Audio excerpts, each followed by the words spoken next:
நம்ம கதி அவ்வளவுதான். அதெல்லாம் கண்டுபிடிக்காது. நான் சொல்றத மட்டும் நீ செய். போய் இத திருப்பி கொடு. பயந்துட்டே ரோஹிணி அந்த வளையல ஜன்னல் வழியா அந்த பேய் கிட்ட திருப்பி கொடுத்தா. அந்த பேய் அந்த வளையல எடுத்து போட்டதும் கொஞ்ச நேரத்துல அது தன்னுடைய வளையல் இல்லன்னு கண்டுபிடிச்சிருச்சு. இது என்னோட வளையல் இல்ல, என்னோட வளையல் பெருசா இருக்கும், இது சின்னதா இருக்கு. என்கிட்டயே நீங்க விளையாடுறீங்களா? இரு, என் கோவத்தை காட்டுறேன். இங்க இருந்து உங்க ஒருத்தரால கூட உயிரோட வெளிய போக முடியாது. இப்படி சொல்லிட்டு அந்த பேய் கோவமா போய் அவங்க வீட்டு கதவை தட்டுச்சு. அடியே முட்டாள், ஏண்டி உனக்கு இந்த பேராசை? அந்த பேய் மட்டும் கதை உடைச்சிட்டு உள்ள வந்தா நம்ம கதை என்ன ஆகும்? மாலா பயந்துகிட்டே ஓடி போய் ஜன்னல் வழியா அந்த பேய் கிட்ட பேசினா. என்ன மன்னிச்சிருங்க, நான் உங்களோட வலையில திருப்பி கொடுத்துறேன், எங்களை விட்டுருங்க. மாலா பேயோட வலையில திருப்பி கொடுத்துட்டா.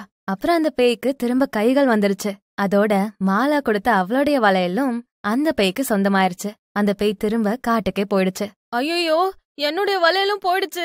என்னங்க, அந்த பேய்கிட்ட இருந்து என்னோட வளையல திரும்ப வாங்கி கொடுங்க. உனக்கு வேணும்டி, பேராசப்பட்டியே, அதான் உனக்கு பெரு நஷ்டம் வந்துருச்சு.